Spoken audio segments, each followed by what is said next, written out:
Welcome to ARVN, Amateur Radio Video News. The program you're about to see is free to watch, courtesy of YouTube. Thanks, YouTube. But it wasn't free to make. ARVN's got a lot of money invested in video equipment like this sweet camera and that editing system back there. And it takes a lot of time to shoot and edit a program like this. So I'm asking you to make a voluntary payment, contribution, whatever you want to call it. Just stop by our website, arvn.tv, and you'll see a link to make that payment, whatever you think the program is worth to you. I guess you could say that this program is brought to you by you. So thanks for watching and enjoy the show.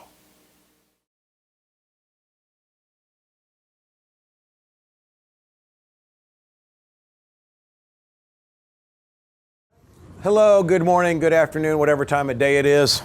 My name is Rick Ruhl. My call is W4PC Software. I own a company called, my call is W4PC. I own W4PC Software and I'm a partner in HRD Software LLC. Both are Florida companies. One is an LLC, one is a sub-S corporation. I'm based out of Tampa, Florida. The partners, Randy Gautry, owns Time Wave Technology up in St. Paul, Minnesota.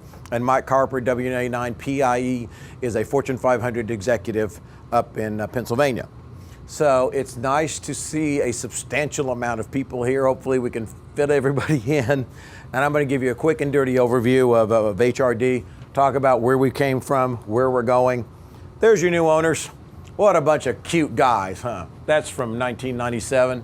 So I'm doing it like a politician does, use the old young ones. Mike is actually one of the one that instigated this. And I'll tell you about last March, HRD was languishing. Simon was working more on the software-defined radio stuff. And Mike approached him about, well, he approached me, he said, would you be interested in buying HRD with me? And I said, okay. So, I have worked with the TNC software since 1997. I've been licensed since 1981. My original call was November 4 grid dip oscillator. And I started in the ham radio business in 97, writing TNC software for the Cantronics and Time Wave and MFJ TNCs. Well, in 1999, as you all know, Peter Martinez invented PSK31, and everything started going to sound cards. I was able to successfully work with Time Wave in integrating sound cards to TNCs, but the market was deteriorating about 20% a year. We're still doing really well, though, with the TNC software for the ones that need the PACTOR and AMTOR ARQ, but something needed to boost it up. We had log windows for 2 years, almost 3 years, and that went back after a Microsoft threatened lawsuit to Les Schofield. He's here in a booth here. So we figured out, what do we do next? Well, Mike calls me in March and says, hey, you want to do this with me? I'm going to talk to Simon. I said, okay, whatever. I didn't think Simon was interested in selling. Well, he was. So we came up with 3 proposals to him. He thought about it, and then his mom died.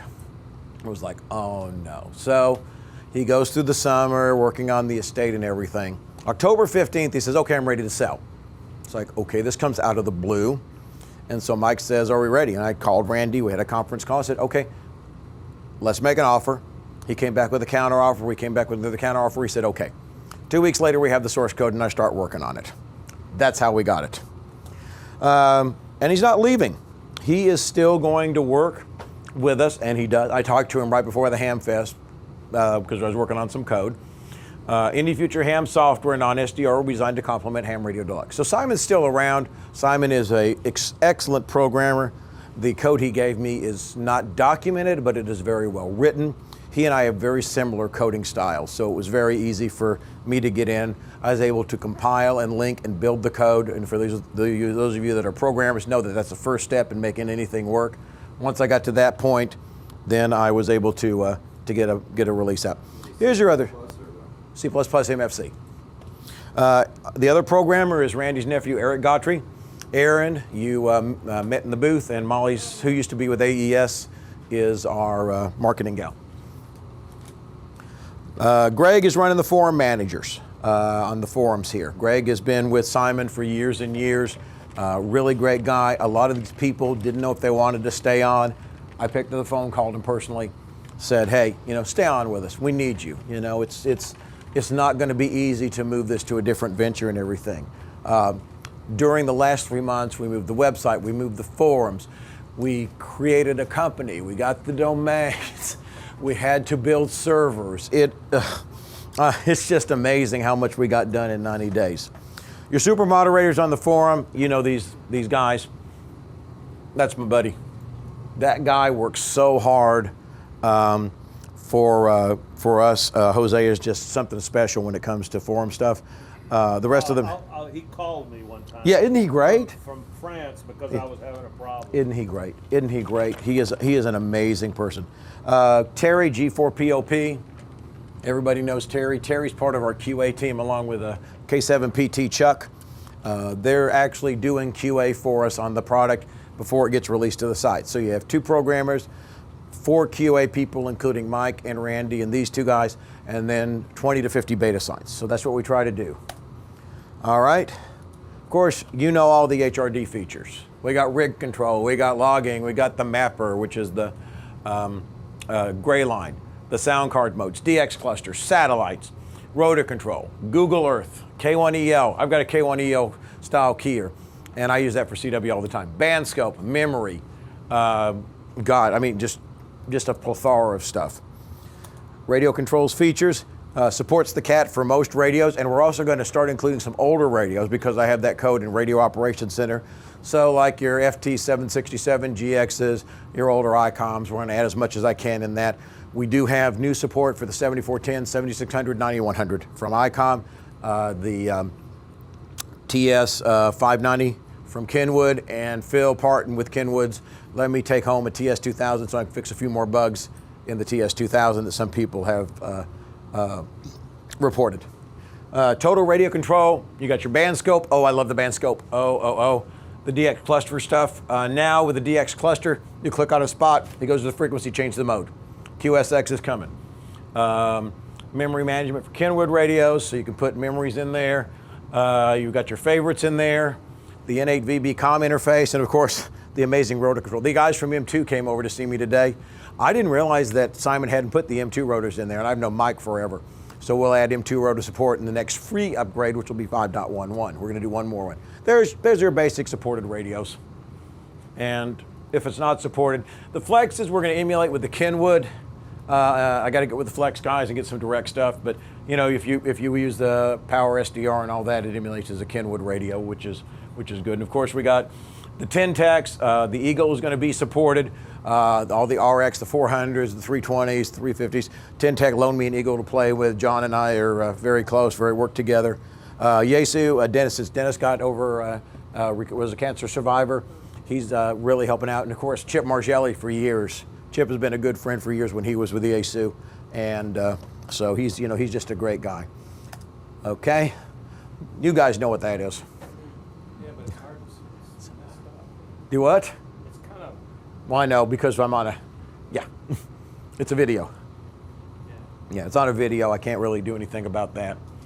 Okay, the logbook. I think this is the biggest thing. Is the logbook is really the advantage of everything in HRD. It all comes back to award chasing. I love DX. I DX more than I rag chew.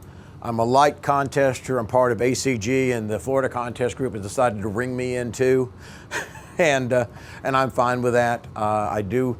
You'll see me in the next week in ARRL CW. Work trying to get me some new countries and everything. I'm at 285, and I want to get to that 300 mark. Then I can try to get to honor roll. We've got ADF import and export. Cabrillo's coming. ASCII export. EQSL, LOTW. Paper logs, the monitoring, which is really great. Of course, your solar cycle tracking, which, is for years we were sitting at, 68 and 70 as our sunspot number. It just wasn't there.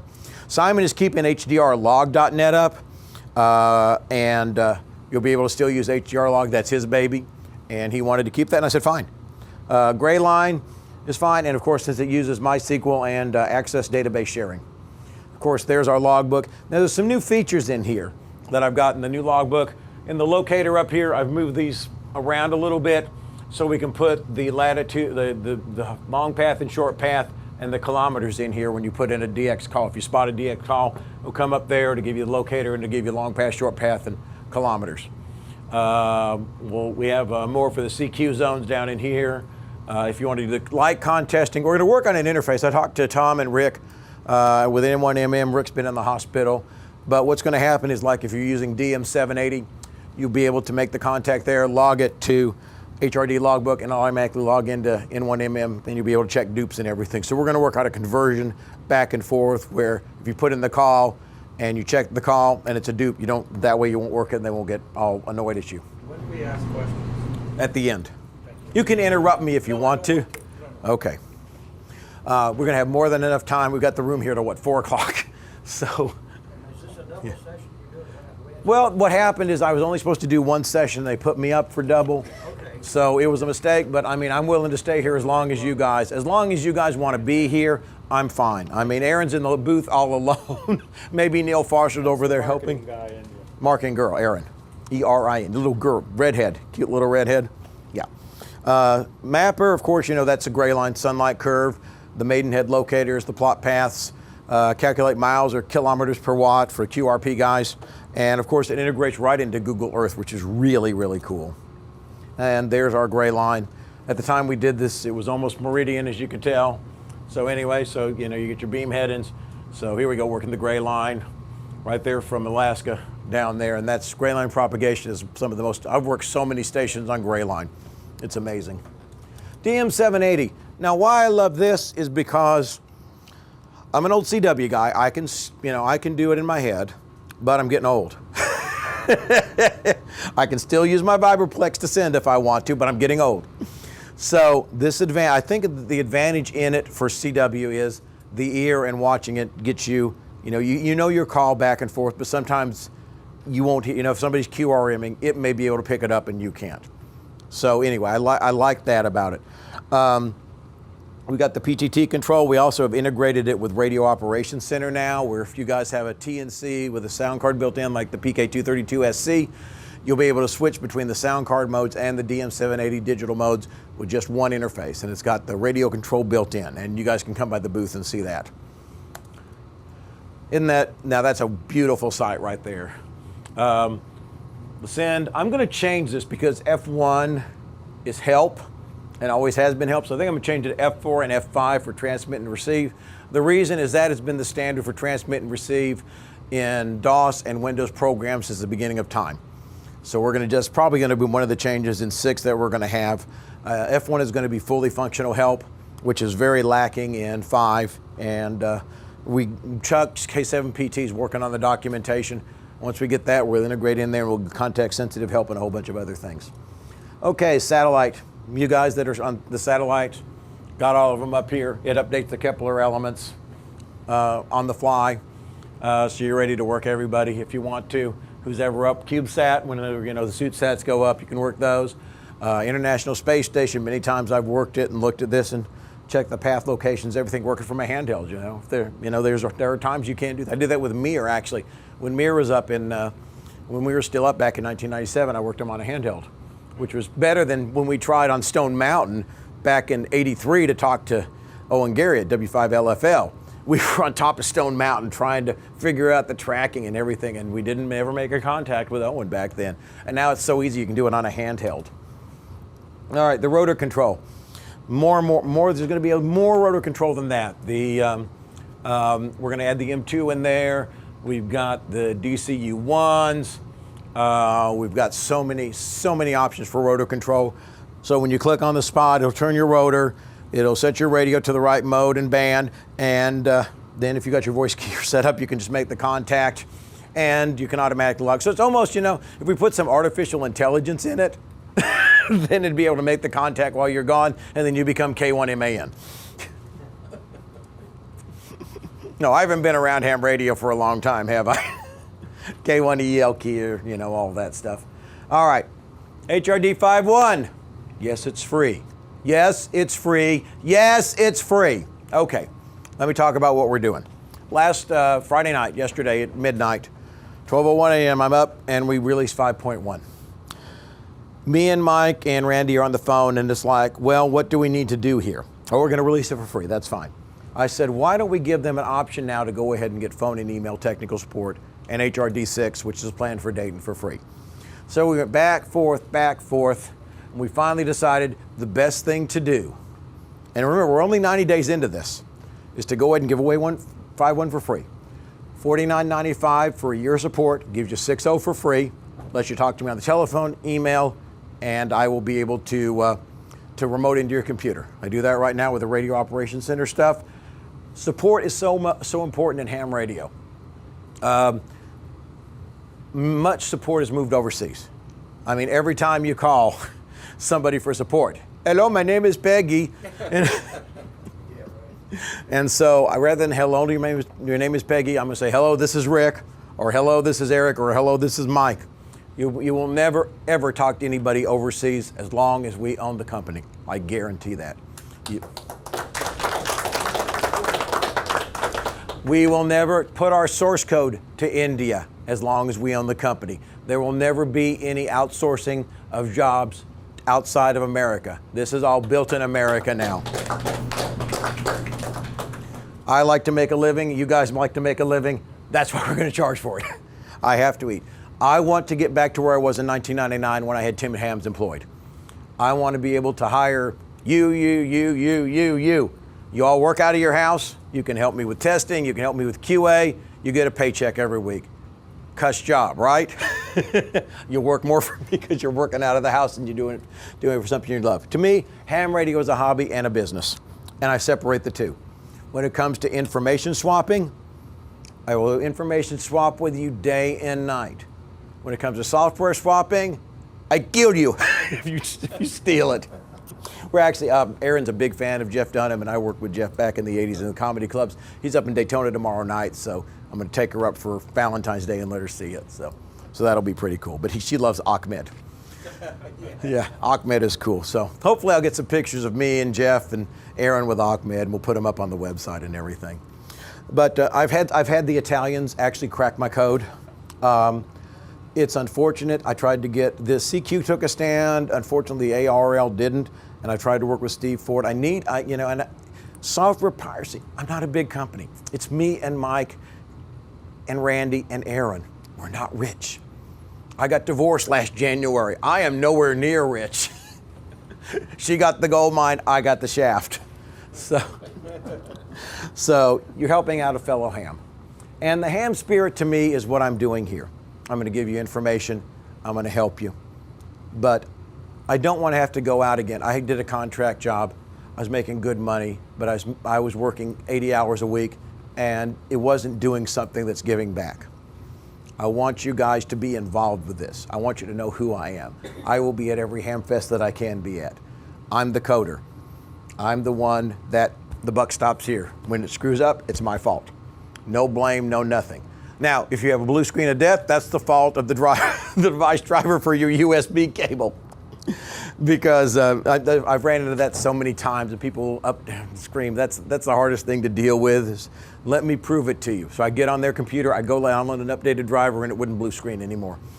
It's very, very hard to do support because you guys are so damn intelligent, and you really have tried everything. And there are some things computer-wise that I've been fortunate. I was with Microsoft for 5 years. I know the inside of the operating system. I was really lucky to be where I am and be able to do some of these things that I've done in my life. All right, so these are the bug fixes. I've got a whole list of other bug fixes in there. And so here's the TNC integration that I was talking about. DM780 to, if you've got a PK232 or a Cantronics TNC, you'll be able to do all the modes from AmTOR, PACTOR, GTOR, and you'll also be able to go to what DM780 mode. What will happen is that the TNC will key the radio for you. If you've got a sound card hooked into it, into the TNC, like a PK232s, or have the new sound card board, it'll use that. You have one connection to the radio. That's it. You don't need anything else. So a lot of Mars guys, I think, will appreciate that, because that way they can get on the PACTOR BBSs. They can use MT63 over here, or MT63 here, or Olivia over there. And so we've got every mode that you can imagine available now for hams to work with software, and it's all integrated. All right, there's your website links. Okay, this is the new company. It also points to that one, so both of those go to the same place. Forums are that directly. They're linked off of that site. Just remember the old ham-radio-deluxe.com. The guy who owns hamradiodeluxe.com is in Malaysia, and he wants $100,000 for the domain name because I tried to buy it from him. He's a squatter. Yeah, yes, exactly. Exactly. And so hey, guess what? We got a phone number. Actually, there's a new phone number. You can use 43. That'll get to me. You can email me at that email address or my Ricker at W4PC Software or support. But that's one of the phone numbers. If you go to the HRD website, we just got a direct HRD phone number, so that's how you can talk to me. All right, now I'm going to sit down, drink my stuff. Yes. I was going to ask a question. Okay, let me sit down first, Okay. because my legs are killing me. You guys okay? All right, go ahead, my friend. I have a version. I don't know what version. I just downloaded at the beginning of the year, and I'm using it with a Yaesu 897. And you just mentioned something earlier in your talk about changing modes. Right now, it does not change modes for me when I change bands. That's because you don't have 5.1, which was released yesterday. So that will correct. Yes. Okay. Yes, it will do that for you. I don't quite understand what he wants to know. What's that? I don't quite understand what he's asking. Okay, when you click on a DX spot, it would only change frequency, but it wouldn't change the mode. I don't use that. Okay. I'm using DM780. Okay, yeah, so that's all you're using. All right, next question. When you hear somebody type in their call, and you've worked them before, it comes up with the icon with the W in the brown, but it doesn't come up. It doesn't doesn't bring all the contacts that you've had with him together. Right. So you can see, I've talked to this guy 6 times. 6 times, right. Yeah, I can't seem to make it do that. I'm going to have to look at the code. If we don't do it, I can make it do it. Yes? You want? Something I think that's happened in the last release, because always before in PSK, the little logging window on the right, if I talk to I5, IBC, Okay. it will list the Thank you, my different friend. worked previously or whatever, it Right. will list the bands. Yeah. The latest one before Simon handed it over does not do that. Okay, I'll have to check.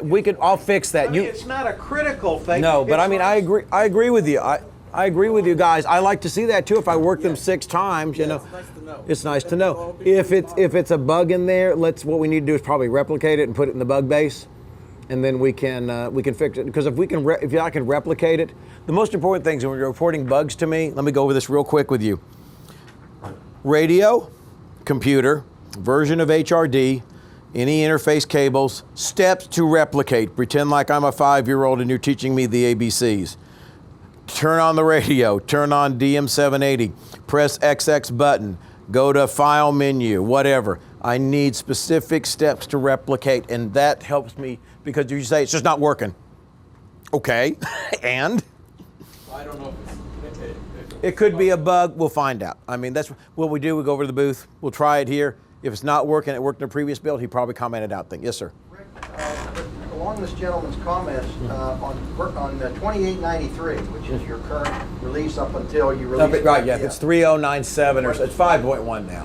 When I put my mouse over a call sign, it shows me all the times I've contacted that station. Okay, so it may just be a setting that's different. So Well, that's one thing that I do have an issue with. There are so many settings in this program. no shit. I agree, because it's like the Swiss Army. Now, I don't know. I mean, I don't know how to remedy that except for There is one, but I'm just saying. the support thing is the only thing I can do is say when we do support, we go in, we configure it for you, leave it alone. But on 2893, Yeah. it did that. If it doesn't, because I never changed any of that code. We'll check it on 5.1. I got my laptop with the program. Well, I've actually got it in the booth, Okay. so we're good. So we can check it out and everything. Yes, sir. Does the logbook correlate with like QRZ.com or anything like that? No, say it a little bit louder. I'm sorry. Does the logbook program correlate with QRZ or any online database? Yes, QRZ XML. We worked to deal with Fred. He said he was getting over 100,000 hits a month with HRD lookups with the scraping. He called me and talked to me. He said he'd spend $25,000 a month on lookups because of HRD, which shows you how popular the thing is. He asked me to take out the scraping. I don't think it was fair to him, and that's the thing. I mean, if he's paying for bandwidth and these programs, some of these programs are actually stealing his data, and I don't think that's right. Well, you have to donate to them now. I mean, you have to. $30 a year. Yeah, I did that. Right, and that's fine. No. Yeah, but you would be surprised at how many people stomp and yell and rant and rave about that. And it's about 30% of the hams, the 30% that still want HRD to be free. Okay, you got 5.1, it's going to be free forever. After that, sorry guys, you can go get DX cheaper. You can go to FL Digi. It's not worth it.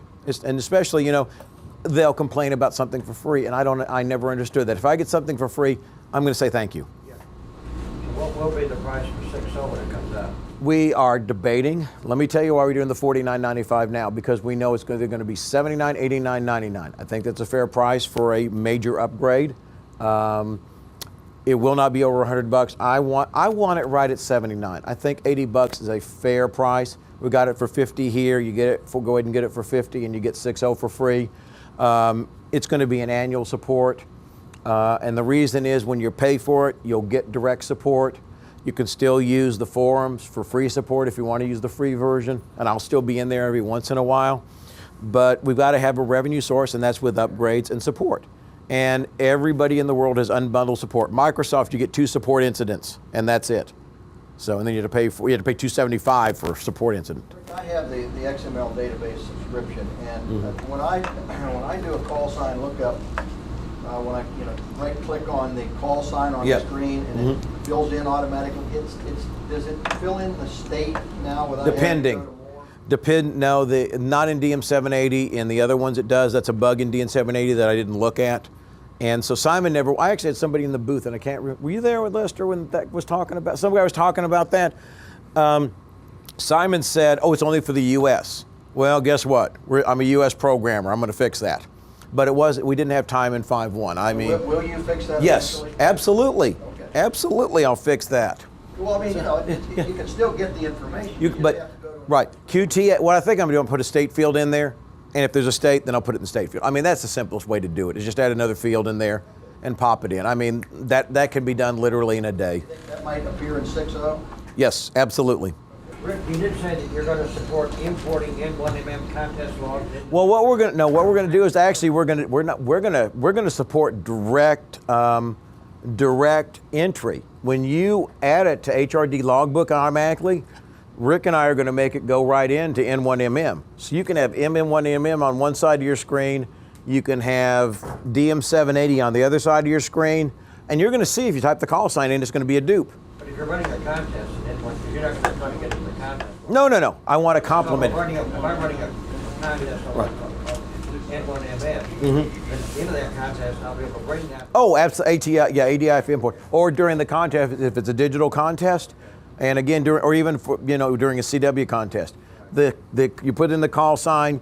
Once it's added to, once it's checked by the logbook, HRD logbook, it'll send. All that it's going to do is send that call sign over to N1MM, and then when you save it in DM780 and HRD logbook, it'll automatically save to N1MM. So that way you can check your dupes and all that kind of stuff. But on the reverse, you're running a contest and you want to use that because of all the. Yeah, just you do it. Yeah, right. Yeah. After that, just do an ADIF export, import it, and it'll append it to the database.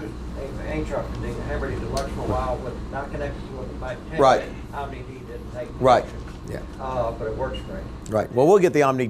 We'll get all those. I know my logs disappeared from HRD, and nobody there could help me. There should be. We can look. It's an Access MDB file unless using MySQL. Well, it was still there, but it wouldn't show up in HRD. Okay. We'll figure it out. Okay. Give me a call. All right. I think you in the back first, then you again. Question, when do you predict FSK support? I was talking to Joe with MicroHam. I might be able to have this for 5.11, which would be a couple, 3 weeks if I can get it done. Yeah, he told me about a little interface that is available. I've got FSK code, but a lot of the problem is going to be some of these serial ports don't go down to 45 baud, and so that's the real problem with the FSK. So what I'm going to do here is I'm going to look at this information that Joe sent me. He says there's an API, and if I can put it in there, it's a DLL to put in there. I mean, literally, it's load library, grab the function, send a character to it, send a character to it, send a character to it, send a character to it, receive a character printed on the screen. I mean, it would be very straightforward to do. Not easy. I never say programming is easy.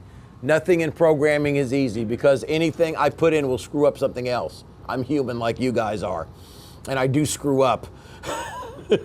A lot. As two of my ex-wives. But yes, I'm going to try to get it in 511, and I'll get with you because I think you can help me. But anybody want to be a beta site, come to the booth and let me know, and we'll write down your call and everything, and we'll put you in the beta.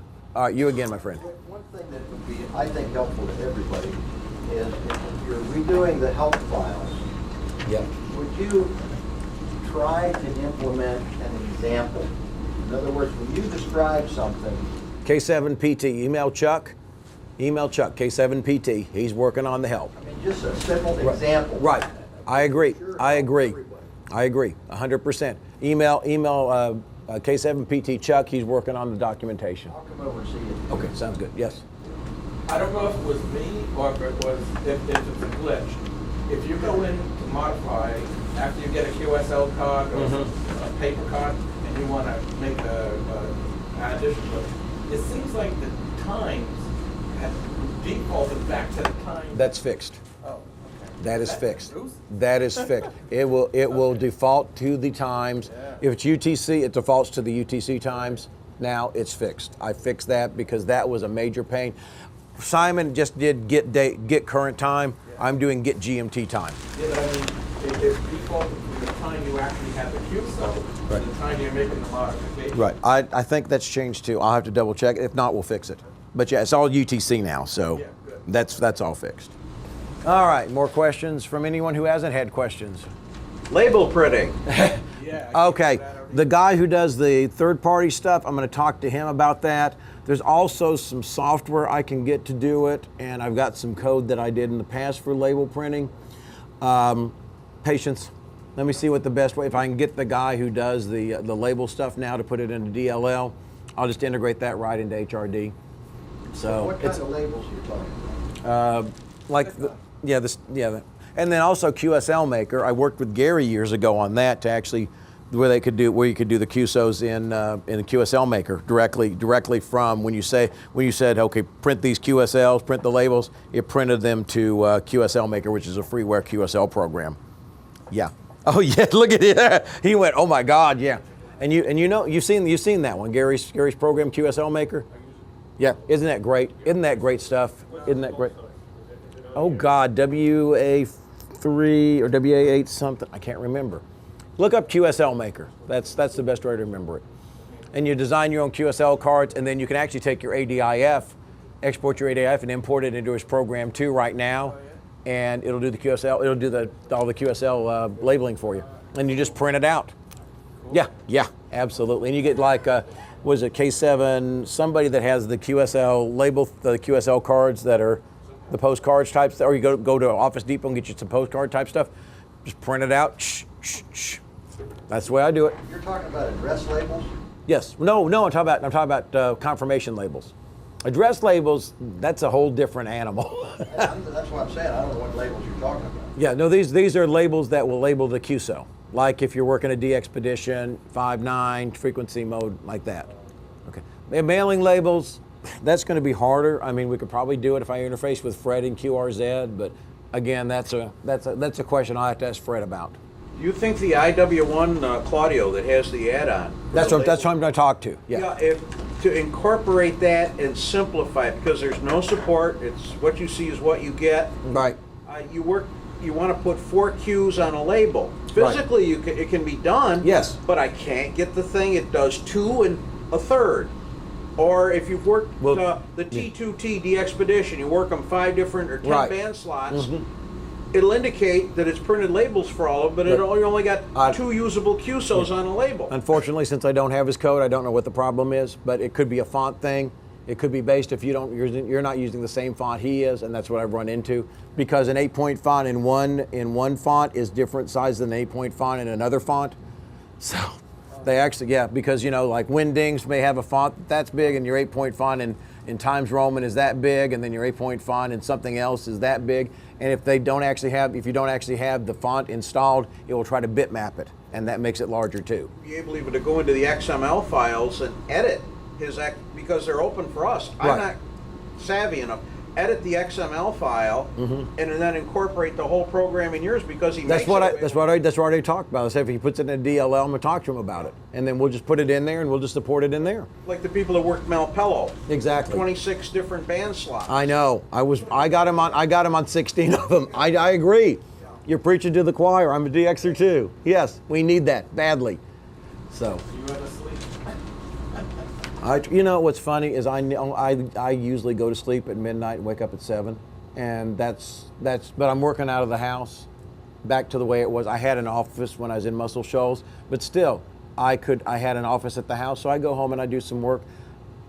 Ham radio I enjoy. I mean, I sit there and I would find something that was wrong when I was working somebody, and I go over and I fix it. I bring it in, I send the source code up to the server, and then recompile it, and it's in the next build. Eat your own dog food is what it's called in the programming business. It's called eating your own dog food. So if I don't use my own product, why would I want to sell it? You know, and I know so many hams that don't.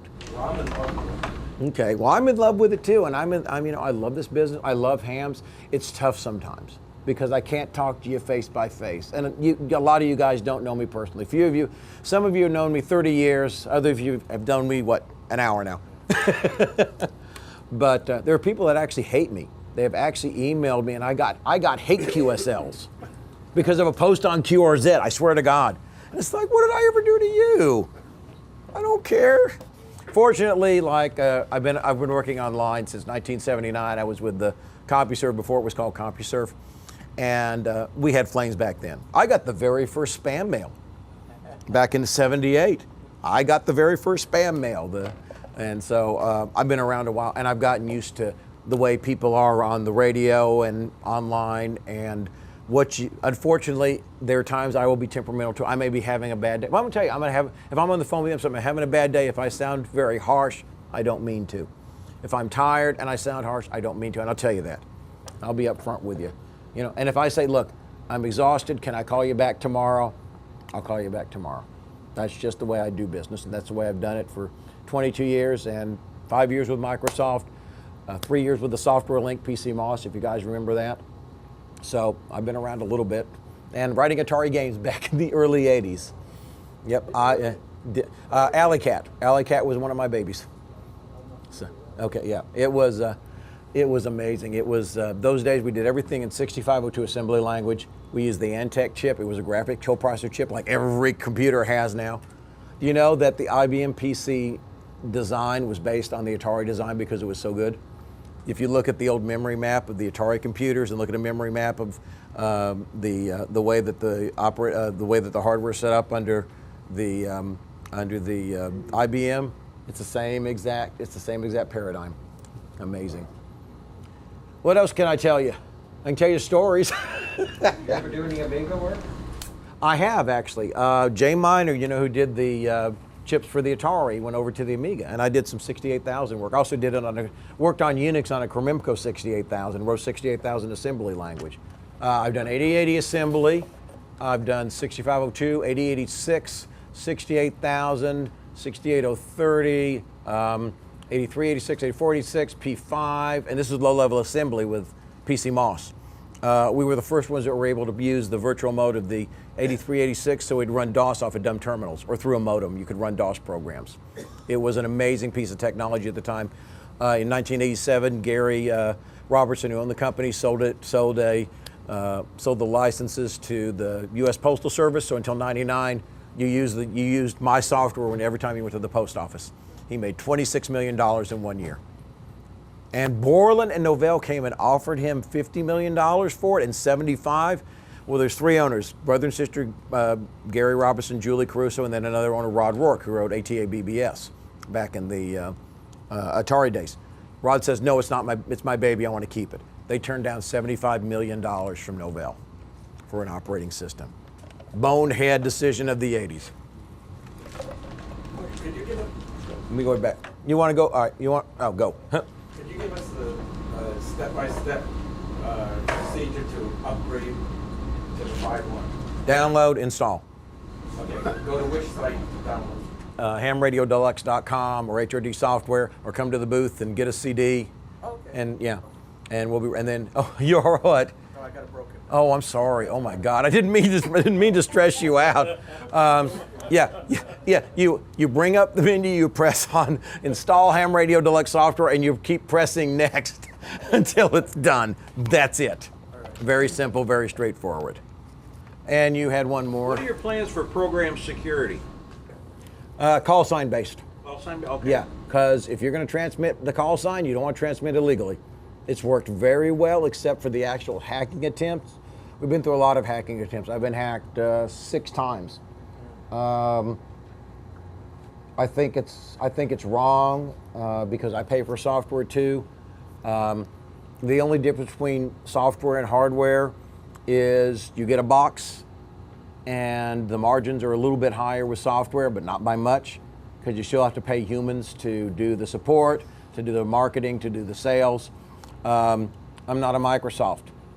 Microsoft could do in an hour what I can do in a year. So, and it's so amazing. Do you know how many people compare me with Microsoft, or they compare me with HP? And it's like, are you nuts? Microsoft is, and I work for them. I know how screwed up Microsoft is.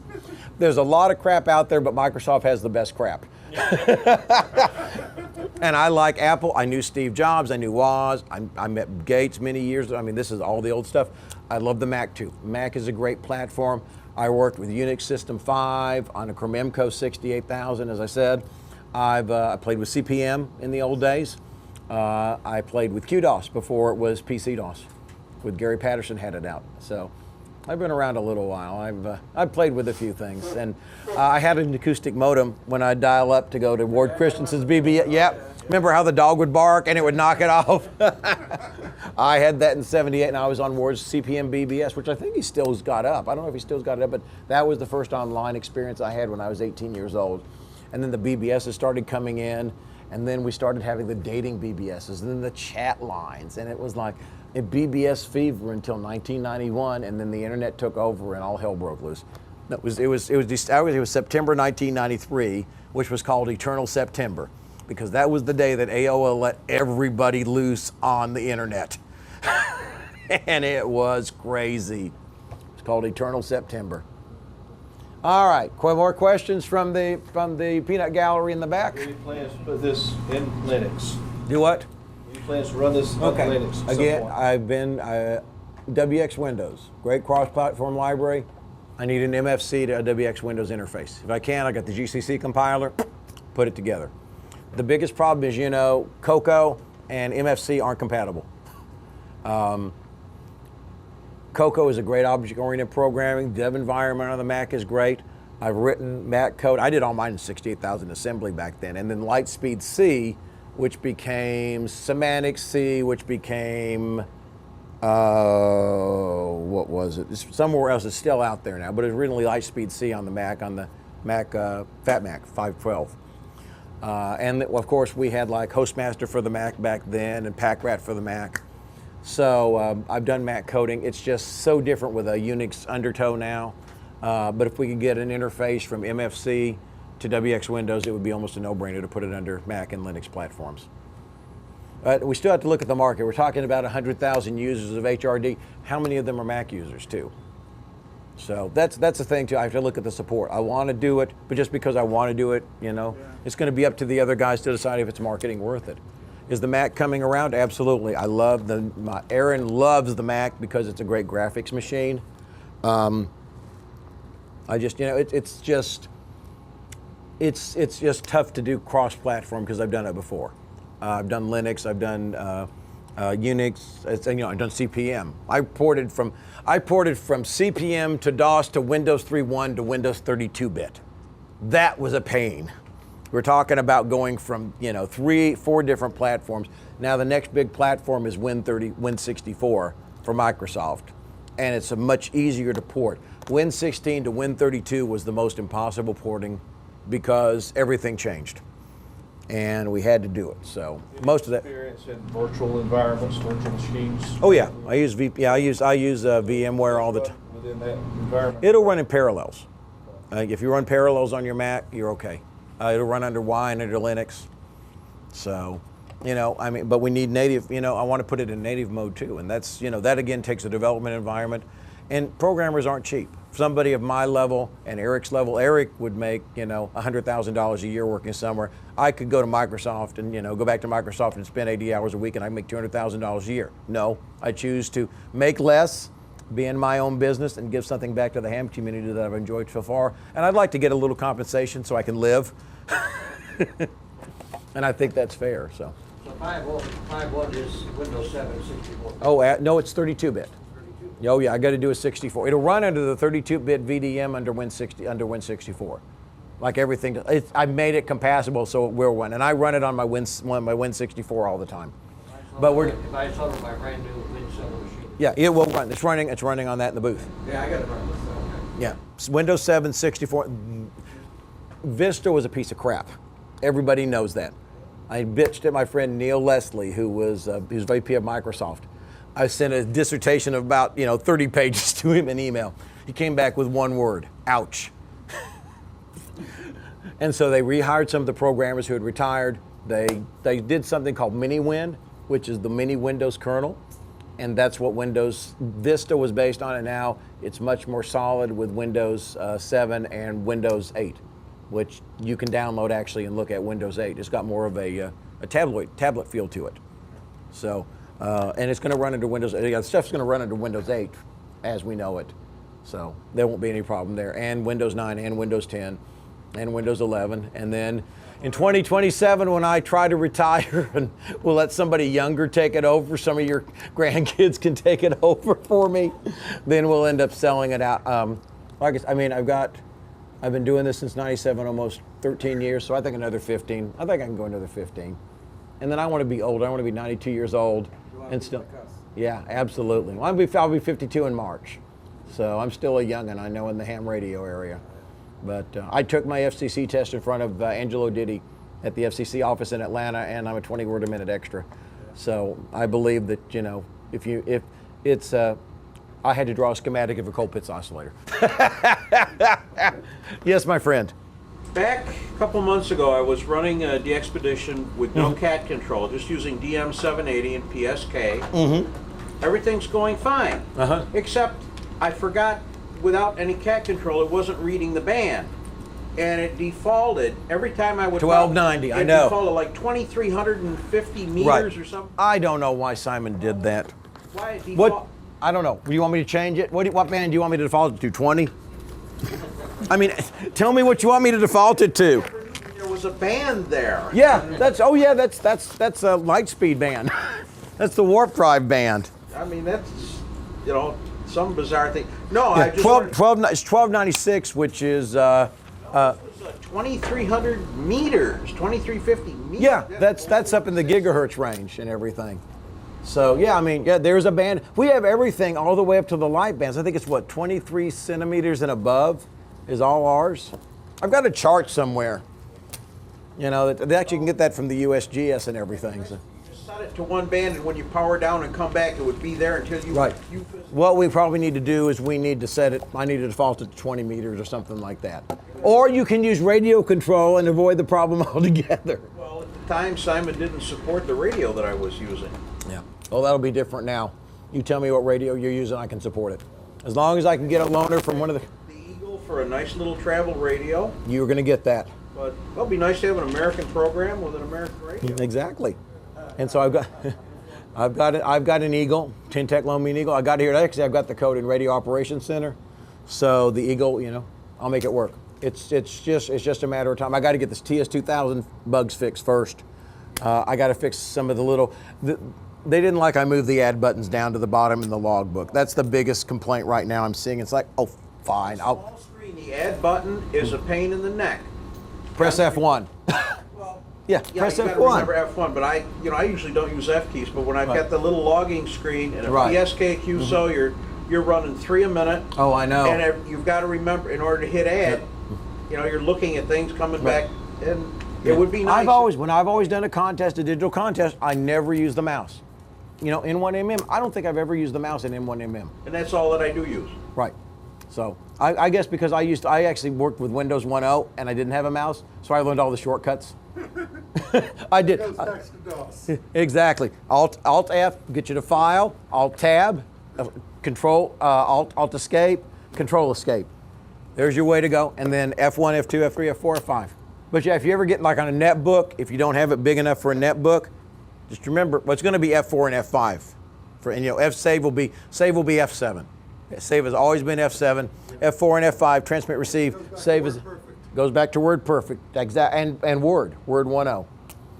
So we're going to redesign some of that and make it more user friendly. But I mean, you know, like I said, if I'm working DX, I've got my foot switch there. You know, I'm sitting here trying to you know hit function keys and everything. I don't have time to get to the mouse. You know, it's like you can't. It's okay to use the keyboard. It's okay to use your mouth. Do we have any other questions? I mean, and you can ask me anything. You can insult me if you want to. I got a thick skin. Is there anything you don't like about our idea to take a commercial? Honestly. No. Are you guys okay with that? You willing to put money in my pocket? I would like to say thank you. Well, you're welcome. Thank you. I appreciate it. I had some hams that came by the booth today that weren't happy. And it's like, okay, go ahead and, you know, like I said, it's fine with me. They'll deal with it. So. I was saying, please some of the people Right. time, but you can't please all the people all the time. That's right. And you know, 30% of them aren't going to be happy.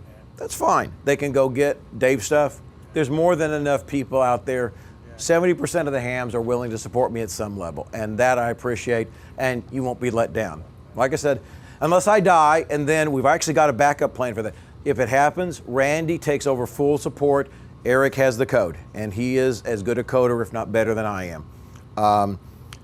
So we've got a backup plan in case something happens to me. You have to have that. We also have some other people that I know that are good for contract programmers. We've got everything in place in case of a disaster. Now, if December 22nd, 2012, if we're done with, if Nimbus hits us or Planet X hits us, then all bets are off. But I'll see you guys in the afterlife, and we'll have worked on Nimbus or something like that. Anything else? Thank you guys for coming. I appreciate it.